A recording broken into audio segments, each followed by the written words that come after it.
You want to keep recording it? I got you. Yes, thank you. What's All up? right, we'll start with Kent and then go to Jason and I Cody. see Simone learn the ropes fast. We'll start with Kent. I think the real question is, Cheryl, have you been nice to Simone? Have I what? Oh, have you been absolutely. nice to Simone? Okay. That's probably more important. Absolutely. Yep. No, I'm the easiest one. Coach, what did you like Yes, most about the defense? What did you like most about the defense your team played in the final three quarters on Sunday? And the second question is it sometimes easier to coach after a win than when you're in a position where you haven't yet had a win? Yeah. So the first part of it defensively, I thought that we were so engaged. This is what we asked them to do, because after the Seattle game, it was so absent and it was so glaring what we weren't doing. We talk about a collective will. Okay, what exactly does that mean? Your mindset's got to be that you've got your teammates back. Sometimes you do something that you don't know why you did it, but you did it, and it wasn't what you were supposed to do. And you got to have your teammates back. You got to cover for them. And I thought that we had just some tremendous moments of playing our schemes well, the attention to the paint, which is something that has been lacking. But we picked the right game for us to be excellent in that area. We fought the post well. We supported the backside well. When Connecticut tried to exploit our backside and throw skip passes, we had a great sense of urgency to go sprint to our closeouts. And then when that person got beat off a closeout, we had help. So that's just all textbook. It's basic defensive stuff, and doing it with a sense of urgency and a level of passion that makes you hard to play against. That's what we did for those 3 quarters and the overtime. I thought we were hard to play against, and that's what we always ask for. And what about coaching after a win? Is that sometimes maybe more productive? Yeah, in this particular situation may be different than others. Coaching after a win in general, the mood is different, but it could also be, how many wins in a row do you have? You could start to have slippage and that sort of thing because you can't keep their attention because they're winning. But in our case, being winless and having, the hunger that we had, the desperation that we had to win that game, we needed it. We needed, for our environment, for our wanting to get back to work, especially as we have, a few days before our next game. If you're winless, coaching after a loss can be really hard because you start to, wonder what they believe in and, whether they believe in themselves individually, if they believe in what we're doing collectively. And so I would say in this situation, there's no question about it, practicing after a win was really good for this group. Okay, Jace, go ahead. Hey, Cheryl, do you think that defensive breakthrough was kind of driven by desperation? And then a few of the standouts from the bubble have gotten off to kind of slower starts to the year, it feels like. And I guess I was wondering what you chalk that up to. Yeah, I do think desperation had a lot to do with it. I think, and also just disappointment of a lack of performance in our last game against Seattle and giving up so many points in the paint. Had Seattle starters played their normal minutes, they might have had 70 points in the paint. I mean, it was so egregious. It was so, without resistance. And that was something that they couldn't necessarily explain. So I think that a level of disappointment and then also the start that we were off to and a home game, being respectful of our fans and what they always bring for us. We had to make sure that matched their level of passion. And so, yeah, I think that's, I think that's where that came from. I wish I could explain, all I can say is about the bubble season or any season to a new season is it's hard to explain to people when they go, well, so-and-so was so good last year. Well, that was last year. It just, you can't explain why, a player's production could be different from one year to the next. We certainly look at a variety of things. We look at, okay, what are the types of shots? What are the locations of the shots? Are they on the move? What are we doing different from maybe last season to this season? So we've sort of studied that. And ultimately, if a player is their job to make shots, not making shots, all you can do is put more time in. And we like the shots that we're getting in most of the cases. And we just believe that, again, if your defense can hold the fort down until you get that offense clicking, then it'll be good for us. Thanks, Cheryl. Cody, go ahead. Had like a 7-day break last week, 4-day break. Is it hard to get into a rhythm? Because I imagine getting your first one, you want to play right away to kind of stack another one on and get into a rhythm. Is it hard to get in a rhythm this early in the season with the breaks? Yeah, I mean, I think ordinarily maybe I could kind of, buy into that a little bit, but we just, because our training camp was so poor, these are valuable days. I think the players would probably tell you that they prefer to, have another game soon because, they look at the schedule and they see 3 days of practice and they wish we had a game in there. But I think these days will prove valuable for us and we will have a chance to, start getting a rhythm about the games and hopefully we'll be ready for it with the extra work that we've had a chance to get in. Doug, go ahead. Hey, Coach, good to see you. Hi, Doug. So I'm curious. You guys had the overtime win on Sunday. There were 4 overtime games last week. There's been 5 already. Is this a statistical oddity or a sign of parity in the league that any night anyone could sort of beat anybody, it seems? Well, I think we kind of know that already. I don't think there's anybody that doesn't think that any team in this league couldn't beat the other team. That's what's great about our league. It's what's hard about our league.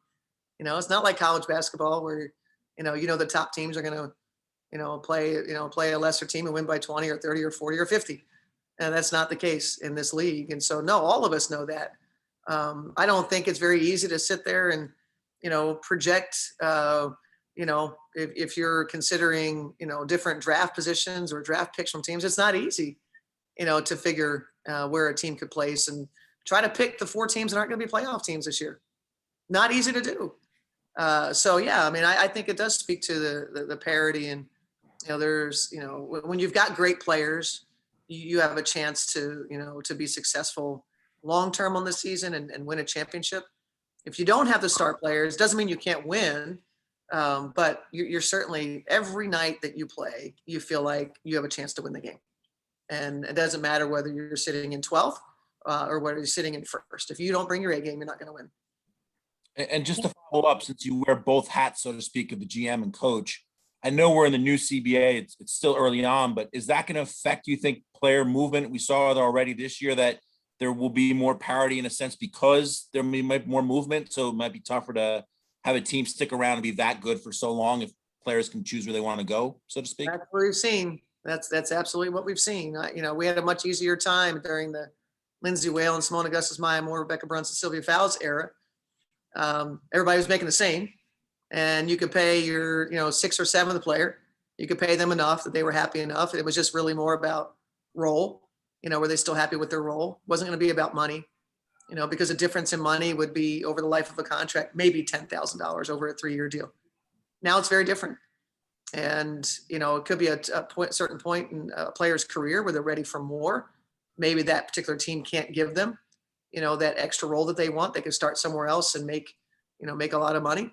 It's a lot different. You're talking about, 3-year deals or in some cases 4-year deals that now are, you figure $20,000, $30,000 difference each year. That's a whole different story. So absolutely, you're going to see what we've already seen is the changes.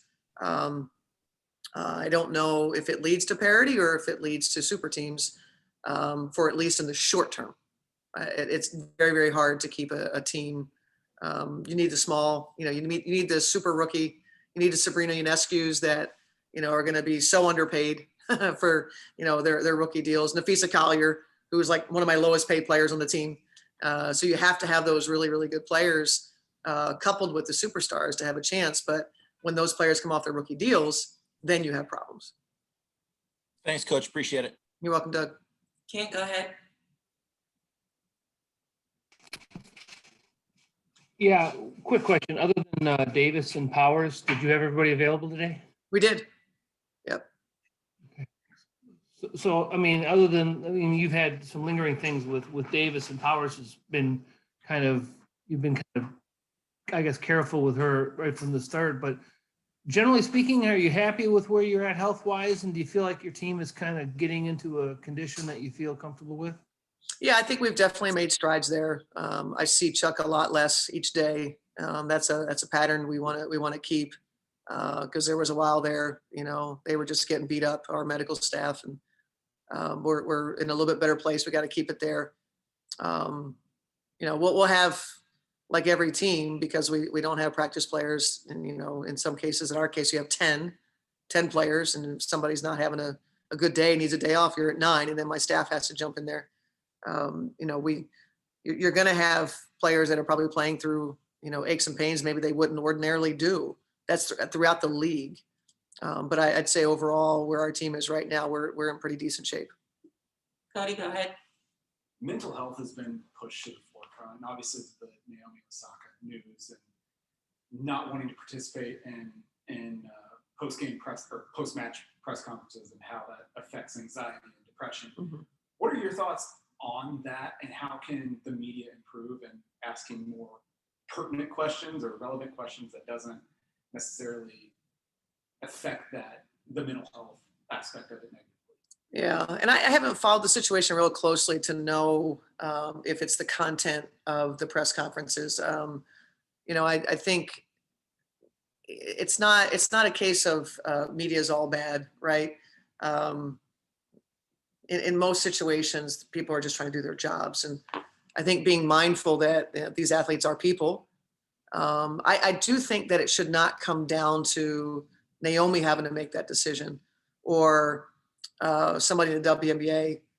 I think we should be able to support the players and the athletes more fully, and recognizing that mental health is completely different. And we never used to talk. When I played, mental health was not talked about.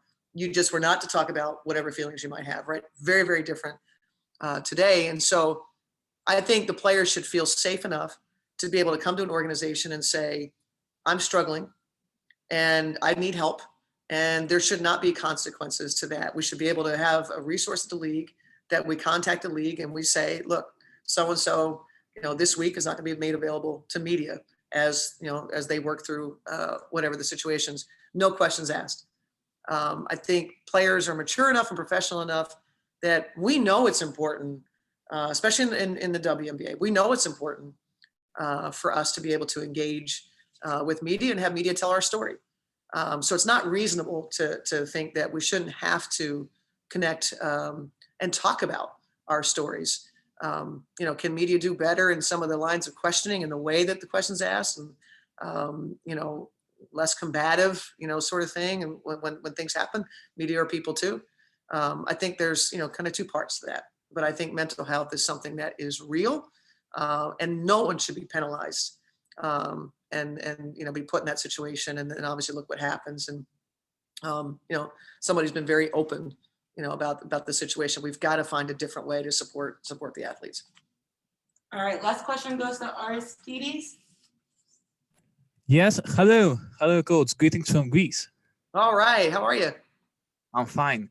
I will ask you which characteristics of your win against Connecticut Sun you want from your team to rely on the next matches. Yeah, I think the connectivity that we played with, we were far better defensively than what we were offensively. We made our lives much more difficult than they needed to be with some of the offensive stuff that we weren't getting done. But what I appreciated when I talked about the connectivity, we were there, we were locked in, we had each other's back defensively. But then the same thing happened offensively, that I thought we were talking ourselves through difficult times. They never quit. We were down 8 with, under a minute and a half. We had a shot with a minute and 8 to put it to 5. They just kept competing.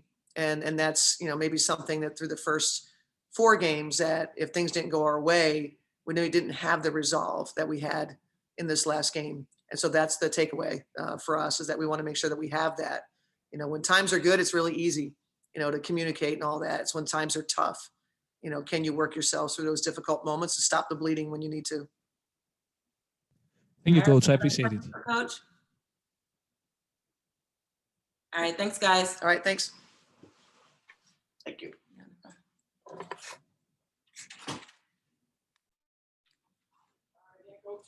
All right, guys, we will be right back with K-Mac.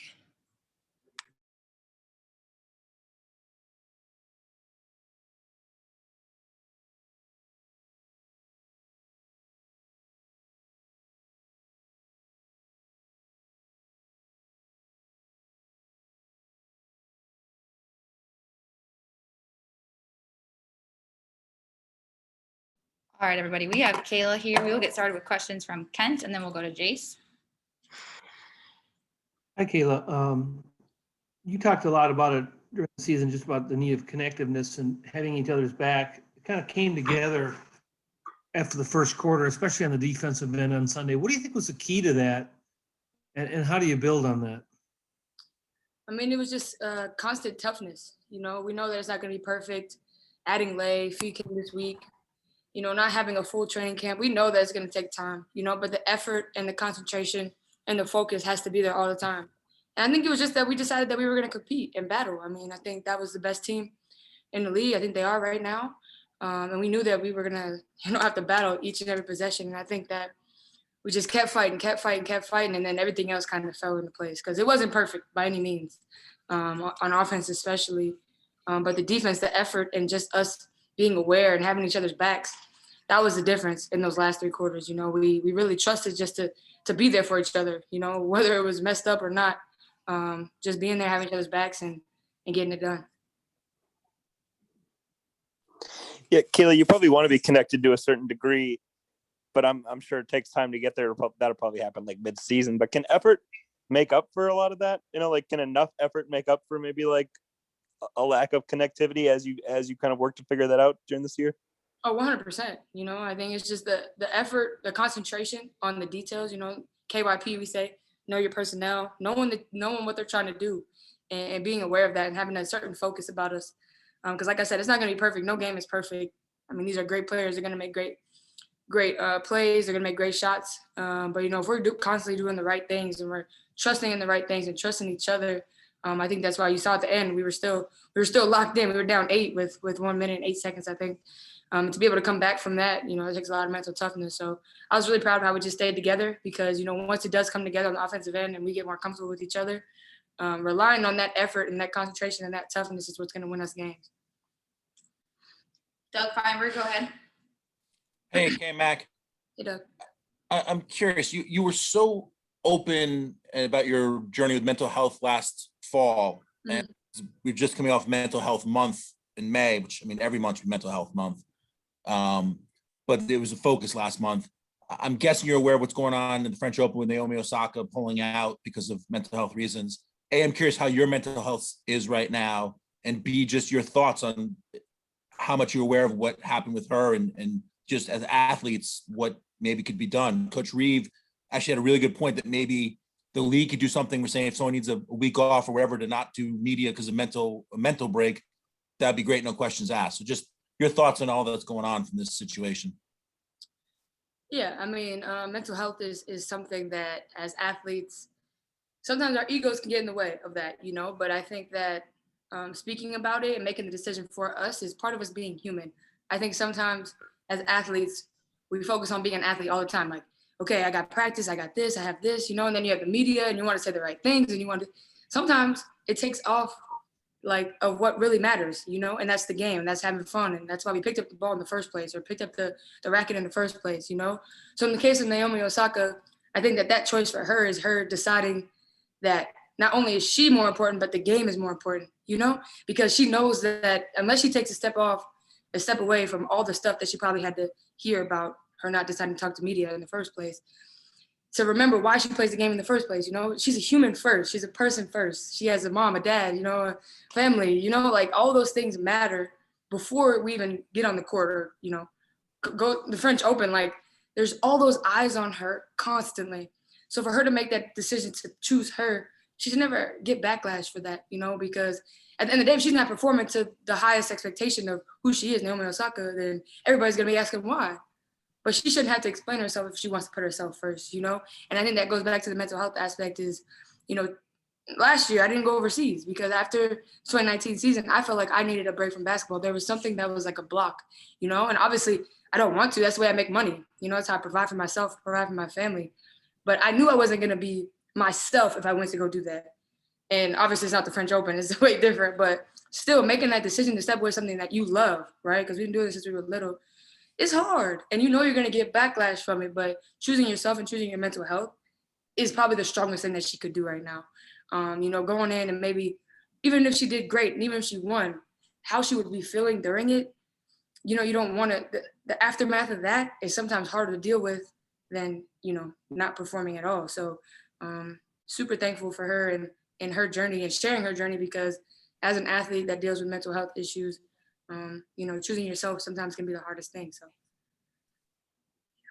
Cody, go ahead. In the last couple of years, have you seen resources change from the league or For sure. or wherever for helping you deal with that? Yeah, and I think that, more athletes have been coming out and talking about it too. I think just in the basketball realm, DeMar DeRozan, Kevin Love, sharing their stories, Liz Cambage, former teammate of mine, sharing their stories, it gives you the confidence to want to be able to share yours. Last year I shared mine.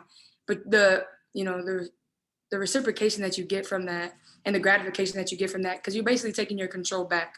So mental health, obviously is like you feel like you're out of control. You feel like you don't have control over your emotions, things like that. So taking that control back is such a big thing as an athlete, as a person, as a human. And you've obviously seen a lot more, at least on WNBA. I can't speak for other sports, but for us, we have a sports psych, someone that we can talk to. It's more of an open conversation, even within the group, even within the coaches. Having that open communication has helped me. I had it in Vegas, and I've also been able to have it here in Minnesota. So I think that the conversation is starting to become more, everybody's doing it a little bit more, but, we still have a long way to go because there's still so many people who aren't ready to share their stories yet. And we have to give them that space to do that. Shifting to a different subject. Okay, not something so serious. Yeah, this season there's been a couple long breaks. You're in a 4-day break now. You had an 8-day break last week. Is it hard to get in a rhythm? I mean, Cheryl said she didn't really have the best training camp that she wanted to, so she likes having these breaks. Right. But as a player, like you win the other night, I'm sure you want to get another win For sure. a couple days later. I mean, there's benefits to it, obviously, because for us, we're still putting the pieces together. I came, and then Fee came, and now Lay's here. We had a little bit of injuries and stuff like that. So for us, it's great. I think for other teams, it sucks because now they're loaded up right now, and they're playing every other day, and now they don't really have that practice time. And I think the beginning of the season to have this time has been beneficial for us, especially beneficial for me. I know Cheryl loves it. She's like geeked every time we come into the gym. But, obviously you want to play. But I think for us as a team, it's been really beneficial just for us to get to know each other. A lot of new faces, even Ace, it's been a while since I played with her. Getting to know Sil, getting to know Crystal, that helps just being in the gym and being able to talk through things. Because it's not necessarily, you can't necessarily do that in the game all the time. You're kind of just going out there and playing. So having this time has been good for me. Kent, did you have a follow-up question? A real quick one. You played against Sil for years, and I'm sure you appreciated what she brought to the court. I know a lot's been talked about her as a leader and off the court stuff, but just on the court, having played with her now for 5 games, what surprises you about her game? Man, I mean, she's been so dominant for so long. She's breaking records every game. So, I think it's there's so many great things about Sil. Her patience, though, I think is the biggest thing. Obviously, she has a lot of new faces surrounding her, and she's been with this franchise for a while now. She's seen championships and stuff like that. And so her patience and her acceptance of who's around her and the new, always communicating, no matter if things are good, if we're up 10, down 10, she's always like really patient and with us and always talking and things like that. And I think as like a vet-ish, I guess you would call me vet now, seeing how she's just constantly responding in the right ways has really helped me kind of find my way. But also, a lot of our younger players, she allows them to kind of make those mistakes and get to the next play. And, we all have so much respect for Sil. So when she's the one saying, like, get to the next play, that's the bar, she's setting that bar. But she also expects a lot out of us. So having her is always a security blanket for us, because we know she's always going to have our back and do what she does. So I've had a great time playing with her instead of against her. I spent too many times on the other side. But, I've known Sil from USA and things like that. She's such a great person on top of what she provides for us on the court. So just been able to learn from her and be on her team, get those screens, throw those passes. It's been a lot of fun. Sorry, go ahead. And just, she's off to statistically, she's off to one of her best starts, certainly in about 5 years, maybe one of the best starts of her career. Does that surprise you that somebody at age 35 can still be bringing it every night like that? Not so. She's a worker. She's always locked in every practice, every game, every shoot around. You can tell why she's gotten to the place that she's gotten just by how she prepares herself mentally and physically, and how good of a teammate she is. I can't say enough good things about Sil, but her presence, she expects a lot out of herself first, and I think that sometimes we take these types of players for granted, players that are able to consistently do what they do. But Sil being off to the best start, one of the best starts, it doesn't surprise me at all. She's still just as dominant, I think, as she has been in years past. So, like I said, happy to be on the other side of it. All right, Thanks, well, the last Kayla. question to Jace. Jace, go ahead. Hey, Kayla. Obviously, this team wants to do a lot more, wants to win a lot of games this year. But getting that first one, I'm guessing there was kind of a weight building. How different does practice feel today coming off a win? I mean, great. There's obviously a great energy. We know we still have a long way to go, but we were proud of our effort, proud of our resilience, especially in front of our home crowd. I think that's such a big thing in this league is to win your home games. So I was really, everybody, it's just a great environment, period. It's been a great environment even when we lose, because we know that we have to stay connected in order to get over the hump. But, doing it together and doing it the way that we did as a team, it's not a one-man show here. We know that, but doing it as a team is something that we really relied on. And I think that you're going to see that continue to grow as the games go on. Thanks, Kayla. Everybody, that'll Thanks, be it for guys. Kayla today. Thank you. Bye-bye. Thanks, Kayla. Thanks, guys. All right. Thanks everybody for joining us today. I will get this link sent out right away. I hope you have a great rest of your day.